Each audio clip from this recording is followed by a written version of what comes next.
If you could select any version of LeBron James, which one are you choosing? The 2020 version of LeBron, the floor general of the Lakers, blending leadership, IQ, and surgical precision in the bubble?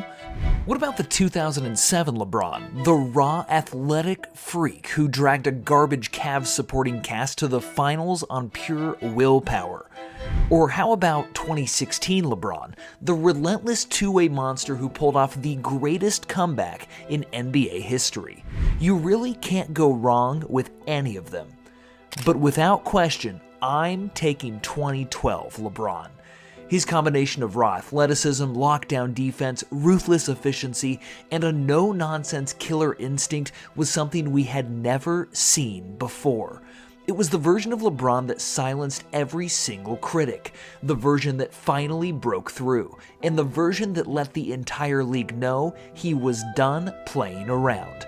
2012 LeBron was basketball's apex predator, and this is how he became unstoppable. Facing LeBron in 2012 was like running into a brick wall that could also fly. The guy was on a mission to destroy everything in his path, and the reason is because, well, it's easier if I just show you. After the biggest meltdown of his career in the 2011 finals, LeBron became the league's biggest punchline. He heard all the narratives. He couldn't close, he wasn't clutch, let's just keep it real, he choked. All that not one, not two, not three Miami hype, suddenly it felt like a joke. And trust me, LeBron heard every word of it. But that summer, something inside him snapped. He cut the theatrics, cut the distractions, and when the 2011-2012 season tipped off on Christmas Day, it was clear. This was a different LeBron. A more mature, more calculated, more terrifying LeBron. Because 2012 wasn't about fun, it was about redemption. And by the end of it, there was no question. He had officially taken over the NBA. Let's start at Christmas, the opening night of the 2011-2012 season due to the NBA lockout. The Heat got a rematch with the Dallas Mavericks, the same team that embarrassed LeBron in the finals just 6 months earlier. LeBron wasn't about to let it happen again.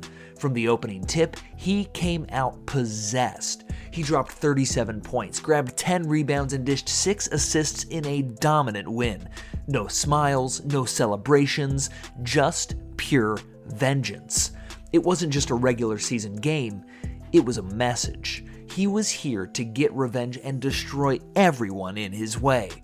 A few nights later against Charlotte, LeBron finished with 35 points, 7 assists, 6 rebounds, and 3 steals. Next game, 34-10-8 against Minnesota, then 33-13-8 against the Pacers. It was like he finally found the perfect balance between controlled aggression and total chaos. But the real turning point, January 17th against the San Antonio Spurs. No co-star and D Wade, just Bron and the bench mob. And what does he do? He plays all 5 positions, scores 33 points, hands out 10 assists, grabs 5 rebounds, and completely takes over. Miami wins in a blowout. That was the moment it clicked. LeBron didn't need another star to win games. He was the system, and Miami started rolling. 38-11-6 in Denver, 35-11-5 against the Bulls. Then, just to remind everyone what time it was, he dropped 40 points, 8 rebounds, and 5 assists on Milwaukee. At one point, the Heat won 20 of 24 games. LeBron was averaging 28 points, 8 rebounds, and 7 assists on a mind-melting 55% shooting. And defensively, he was a positionless monster. Point guard, center, shooters, drivers, it didn't matter. If you had a jersey on, he was in your face. And with a huge game on the horizon, a Sunday showdown against the Chicago Bulls and reigning MVP Derrick Rose, LeBron had a chance to make a statement. And he did. He locked up D Rose in crunch time, dropped 35 points, and led the Heat to a gritty win. And by February, Miami was catching fire. They had rattled off 9 straight wins and were sitting atop the Eastern Conference.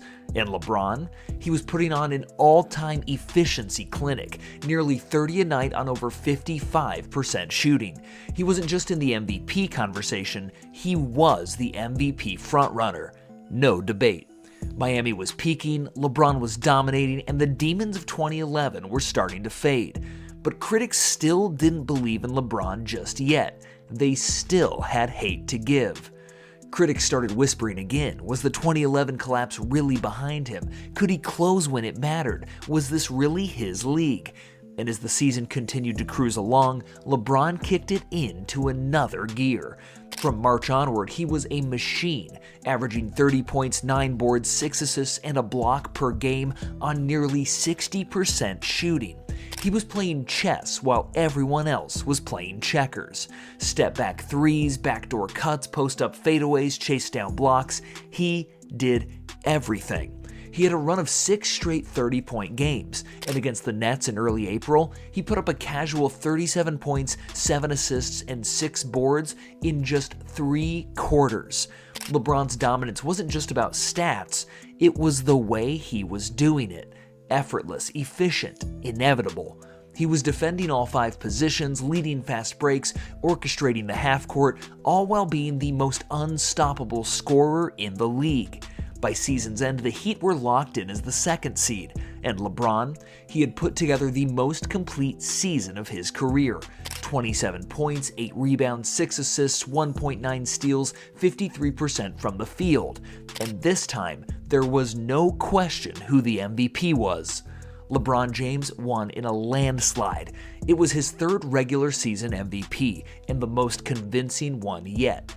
The case wasn't just made, it was sealed, delivered, and signed with vengeance. But the job wasn't finished. The only thing left now was a ring. The playoffs had arrived, and the king was done talking. Now it was time to prove he was the real MVP, the best player on the planet, and the one man who could finally shut everyone up once and for all. The Heat entered the playoffs as the 2 seed in the East, lined up against the scrappy New York Knicks. They had Carmelo, they had Tyson Chandler, but they didn't have an answer for LeBron James. Game 1, LeBron drops 32 in just 32 minutes. Miami wins by 33. Statement made. He followed that up with 19 in Game 2 and 32 in Game 3, and just like that, Miami was up 3-0. The Knicks managed to steal Game 4 behind a 41-point masterclass from Melo, but it didn't matter, because Game 5 in Miami, LeBron closes it with 29, 8, and 7. Series over. On to the next round. As LeBron and the Heat entered the 2nd round, things got serious. The Indiana Pacers were a bigger, tougher, and deeper team, and early on, Miami was in trouble. Chris Bosh went down with an injury in Game 1, and without him, Miami looked a bit vulnerable. LeBron had 32 points and 15 boards in this one to take the first game over Indiana. But Indiana did in fact steal Game 2 in Miami, and then won Game 3 in Indiana, and suddenly, the Pacers had a 2-1 lead, and the Heat looked shaky. Critics started chirping again. Was LeBron really built for this? So in Game 4, he responded with one of the most vicious stat lines of his career. 40 points, 18 rebounds, 9 assists. I mean, are you kidding? Just absolute devastation. And trust me, he wasn't done. Game 5, another masterclass, 30 points, 10 boards, and 8 assists. Game 6, he and D-Wade combined for 69 points to close it out in Indy. Miami won the series in 6, and LeBron moved on, bringing the Heat back to the conference finals. Celtics versus Heat, old rivals. Boston had ended Miami's season in 2010, they nearly did it again in 2011, and now 2012 was their last stand. The Heat stormed out to a 2-0 lead behind some strong outings from LeBron, but then things shifted. Boston won Game 3. Then Boston closed out Game 4 in overtime, and they stole Game 5 in Miami. Suddenly the Celtics were up 3-2 and had all of the momentum, and the media was all over the king. LeBron's legacy was literally hanging by a thread at this very moment. Lose Game 6 in Boston, and he's getting roasted forever. Again. No ring, no clutch gene, just hype. And that's when LeBron James put on one of the most impressive games and one of the most defining moments of his entire career, the iconic Game 6 massacre in Boston. LeBron gave the Celtics 45 points, 15 rebounds, and 5 assists while shooting 19 of 26 from the field. From the opening tip, he attacked relentlessly. Fadeaways, post-ups, drives, jumpers, every time Boston tried to respond, he shut them up. The Celtics fans, some of the loudest and most ruthless in the league, were stunned into silence. You could hear the rim more than the crowd. LeBron James simply went nuclear. This wasn't just dominance, this was vengeance. Which took us to Game 7. It's Game 7 back in Miami, and you know it's LeBron time. He closed the game with 31 points and 12 boards in a 101-88 victory, and the Heat are headed back to the NBA Finals. But this time, he wasn't going to fold. Miami versus Oklahoma City, LeBron versus Kevin Durant, the matchup the league wanted. Game 1, OKC takes it. Young KD and Westbrook explode at home. The Heat are down 0-1, and everyone's holding their breath. But LeBron never blinked. Because what LeBron did in the next 4 games proved he was on top of the basketball world, and no one in the world could stop him. Game 2, 32-8-5, Heat win. Game 3, 29-14-3, Heat win. Game 4, 26-9-12, including a go-ahead 3 with leg cramps in the fourth quarter, Heat win. And in Game 5, a triple-double of 26, 13, and 11. Series over, just like that. LeBron James was finally an NBA champion and, of course, winning Finals MVP in the process, averaging 28, 10, and 7. No more asterisks, no more narratives. He didn't join Wade's team. He led it. He had finally climbed the mountain. He had finally gotten over the choking narratives. In the 2012 playoffs, that wasn't just a breakthrough. It was a coronation. The king had arrived, and basketball would simply never be the same again. So LeBron James had done it. He silenced the world. Regular season MVP, NBA Finals MVP, NBA champion. He had carried the weight of expectations, the burden of failure, the noise, the pressure, and finally turned it all into greatness. But just when you thought the story was complete, it kept going. Because the summer of 2012 wasn't just LeBron's coronation in the NBA, it was the moment he became basketball's undisputed king.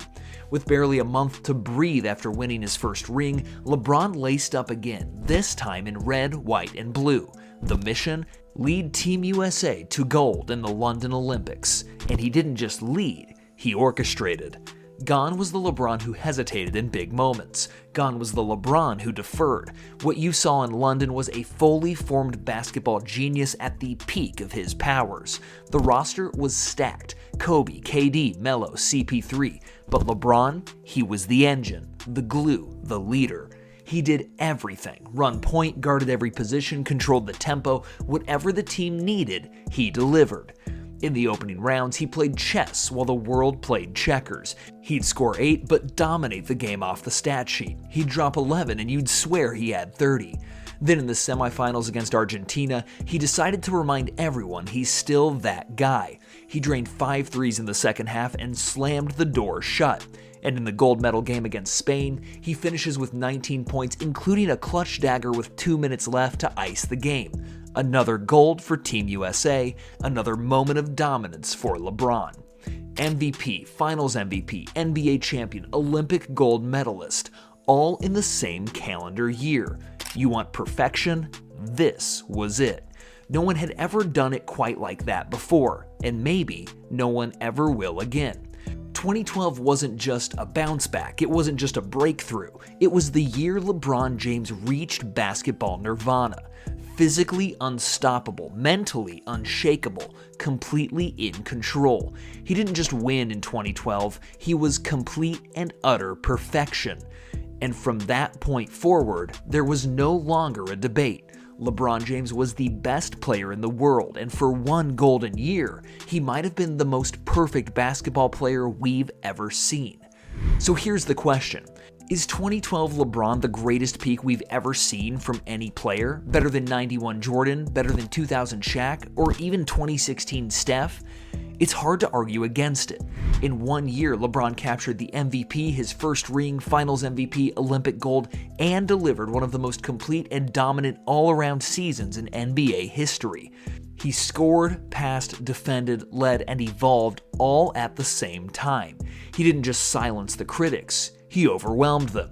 This wasn't just a great season, it was basketball perfection. 2012 LeBron James, the year the King became a legend, and maybe, just maybe, the greatest version of a basketball player the game has ever known. What legendary season should we break down next? Should we dive into 2000 Shaq, 91 MJ, 2016 Steph? Let us know in the comments below. And as always, thanks for watching. We'll see you in the next one.